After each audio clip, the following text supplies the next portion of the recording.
नमस्कार दोस्तों, स्वागत है आपका मेरे आज के नार्सिसिस्टिक सीरीज़ के एक और नए वीडियो में। मेरा नाम है राजीव, ये है राजीव कोचर लाइफ मंत्रा। दोस्तों, आज मैं आपको बताना चाहता हूँ किस तरीके से नार्सिसिस्टिक पति जो होता है उसका सबसे पहला टारगेट आपको यानी विमेंस को प्रेग्नेंट करने का होता है, अपने पार्टनर को, अपनी वाइफ को प्रेग्नेंट करने का होता है। पर ये जो प्रेगनेंसी होती है ये खुशी देने के लिए नहीं होती है, ये उनको और ज़्यादा टॉर्चर करने के लिए और ज़्यादा उन पे होल्ड बनाने के लिए, उनकी लाइफ से जो जो मेन चीज़ें हैं उनको कट ऑफ करने के लिए। पूरा डिटेल में बताऊंगा, पूरा वीडियो सुनिएगा, आप रिलेट कर पाएंगे और आपके साथ भी ऐसा हुआ ज़रूर होगा। नार्सिसिस्टिक हस्बैंड जो होता है उसका सबसे पहला टारगेट होता है कि जब वो आपको भांप लेता है, वो आपकी सेल्फ इम्पोर्टेंस को जान लेता है, आपकी सेल्फ रिस्पेक्ट को जान लेता है, आपकी सेल्फ एस्टीम को जान लेता है, तो उसका सबसे पहला टारगेट होता है आपको प्रेग्नेंट करना। क्योंकि प्रेगनेंसी एक ऐसा टाइम होती है जिस टाइम पे विमेन सबसे ज़्यादा कमज़ोर नहीं कहेंगे, लेकिन वो काफ़ी ज़्यादा ना ऑक्यूपाइड हो जाती है अपने शरीर को लेके, बच्चा होने वाला होता है उसको लेके, अपनी हेल्थ को लेके काफ़ी ना ऑक्यूपाइड हो जाती है और बाकी सारे काम बंद हो जाते हैं। तो जो नार्सिसिस्टिक, आप जिस लिहाज से, जिस एंगल से नहीं भी सोच रहे होते, नार्सिसिस्टिक इंसान उस एंगल से सोच रहा होता है। नार्सिसिस्टिक इंसान का सबसे पहला टारगेट होता है आपको फाइनेंशियली तोड़ देना। तो आपको प्रेग्नेंट करते, समझ लीजिए आप जॉब करते हैं, आप कोई काम करते हैं, तो सबसे पहले आपको डिस्ट्रैक्ट कैसे किया जाए, तो सबसे पहले आपको प्रेगनेंसी कर दी जाए, ताकि एक मदर के लिए जब उन प्रेग्नेंट हो जाती हैं लेडी, तो उसका पूरा ध्यान उस तरफ चला जाता है। तो अपने आप ही वो प्रेगनेंसी वाली साइड पे जाएंगे। अगर वो नौकरी कर रहे हैं तो नौकरी छोड़ देंगे, कोई काम कर रहे हैं तो काम पे ज़्यादा ध्यान नहीं देंगे, क्योंकि उनका ध्यान पूरा फोकस प्रेगनेंसी पे चला जाएगा। और यहीं से शुरुआत होती है नार्सिसिस्टिक इंसान की खुशी भरी जहरीली हंसी की। कैसे? वो क्या करता है कि पहले तो आपको प्रेग्नेंट करेगा, प्रेग्नेंट करने के बाद आपका फाइनेंशियली आपको तोड़ेगा, फाइनेंशियली तोड़ने के बाद जो आपकी डे टू डे जैसे ही आप प्रेग्नेंट हो गए तब तक आपको पूर्णतः बहुत प्यार दिखाएगा, लेकिन जैसे ही आप प्रेगनेंसी आपको हो जाती है, आप नोट करेंगे एकदम से वो पीछे हट जाता है, आपके ऊपर ध्यान देना बंद हो जाता है, आपकी हेल्प करना बंद हो जाता है, आपके डे टू डे टास्क होते हैं उनके अंदर उसका कोई योगदान नहीं होता, डे टू डे जो आपकी तकलीफ़ें होती हैं उनमें कोई योगदान नहीं होता। बहुत सी बहनों ने तो यहाँ तक ये बताया है कि डॉक्टर के पास भी जाना होता है तो वो अकेले जाती हैं, क्योंकि हस्बैंड नहीं जाते हैं। तो जो नार्सिसिस्टिक हस्बैंड जो होते हैं ये एकदम से आपको प्रेग्नेंट करने के बाद पीछे हट जाते हैं। पूरी प्रेगनेंसी के सारे उतार चढ़ाव आप अकेले देखते हैं, पूरी प्रेगनेंसी के हर परेशानी को आप अकेले देखते हैं, पूरी प्रेगनेंसी में आपके साथ जो जो भी कॉम्प्लिकेशंस होती है वो उसको आप अकेले ही देखते हैं, उसमें आपका हस्बैंड कहीं भी नहीं होता। और उसके अलावा इन लाड साहब को नींद भी पूरी चाहिए, तो आपके लिए एक अलग से ही एक खटिया सी लगा देते हैं, अब रूम के दूसरे रूम में या अलग रूम में, खुद इनको एसी वाला रूम भी चाहिए, सबको चाहिए। आपकी परवाह बिल्कुल नहीं है, आपके बारे में सोचा नहीं जाता, क्योंकि आपको तो डे टू डे कॉम्प्लिकेशंस हो रही हैं और उससे इन लाड साहब की नींद ख़राब होती है, तो ये आपको धिक्कार के दूसरे कमरे में पहुँचा देते हैं। अभी तक तो बात हुई प्रेगनेंसी शुरू होने की।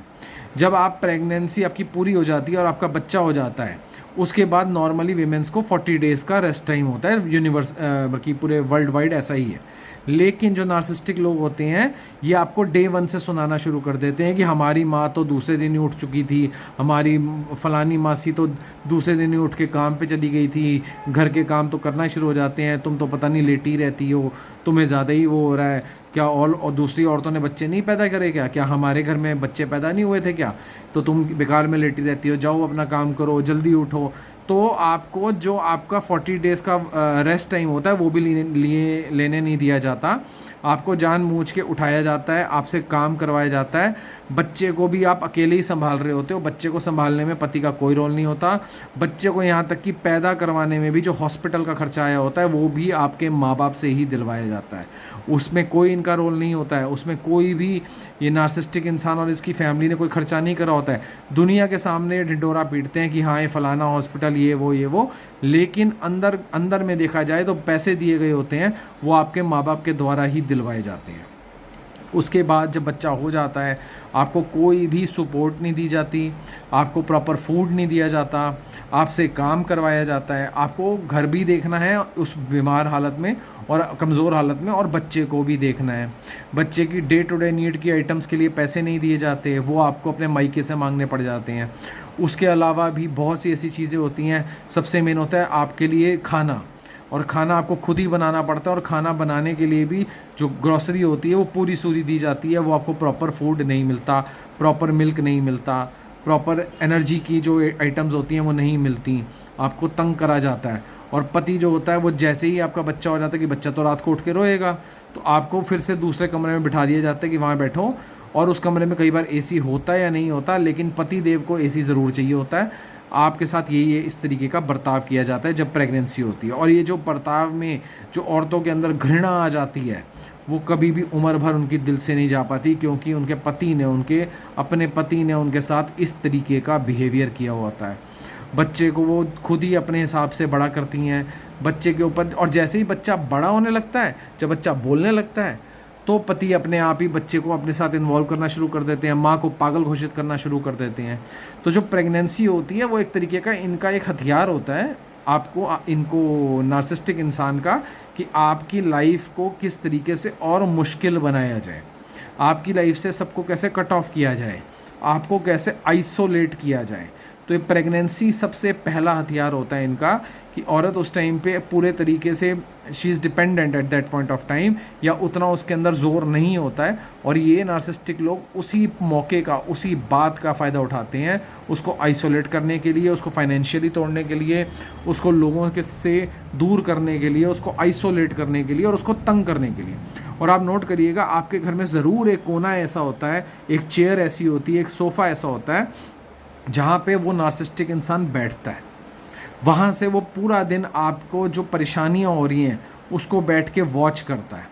और आप देखेंगे, दूर से देखेंगे, जब आप दुखी हो रहे हैं, रो रहे हैं, पसीने से तर बता रहे हैं, आपको बहुत ज़्यादा थकावट हो रही है, आप एकदम जैसे फेंट हो रहे हैं, और दूर से आप देखेंगे आप काम कर रहे हैं, तो वही आदमी वहाँ सोफ़े में बैठा एक जहरीली हंसी के साथ आपको देख रहा है। उसको आपकी सफ़रिंग के अंदर मज़ा आ रहा है,